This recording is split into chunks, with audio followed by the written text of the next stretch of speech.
discovered that getting parents to rededicate themselves to their children is only half the story. The other half is preparing the children to re-accept their parents. Then he started talking about his father. He said he was talking about his father's father.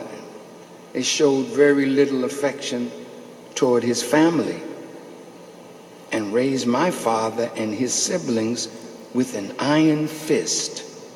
Who could have imagined what it was like to grow up a poor black man in the South, robbed of dignity, bereft of hope, struggling to become a man in a world that saw my father as subordinate?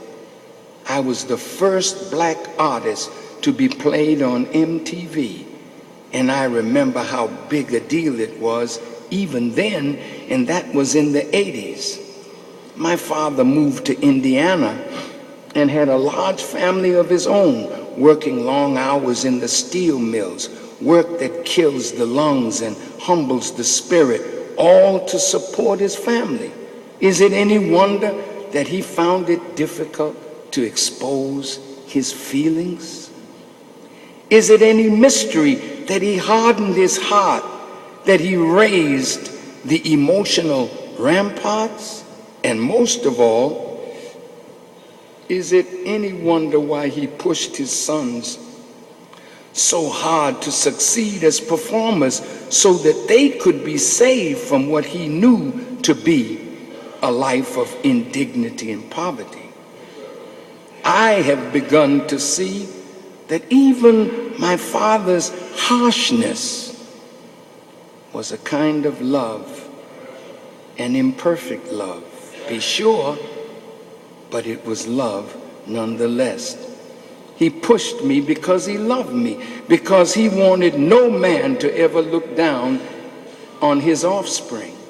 And now, with time, rather than bitterness, I feel blessing. In the place of anger, I have found absolution. And in the place of revenge, I have found reconciliation. And my initial fury has slowly given way to forgiveness. And that's what I'm asking all of us to do tonight. Live up to the 5th of the 10 Commandments. Honor your parents by not judging them. Give them the benefit of the doubt. That is why I want to forgive my father and to stop judging him. I want to forgive my father because I want a father, and this is the only one that I've got. I want the weight of my past lifted from my shoulders, and I want to be free to step into a new relationship with my father for the rest of my life, unhindered by the goblins of the past. In a world filled with hate, we must still dare to hope.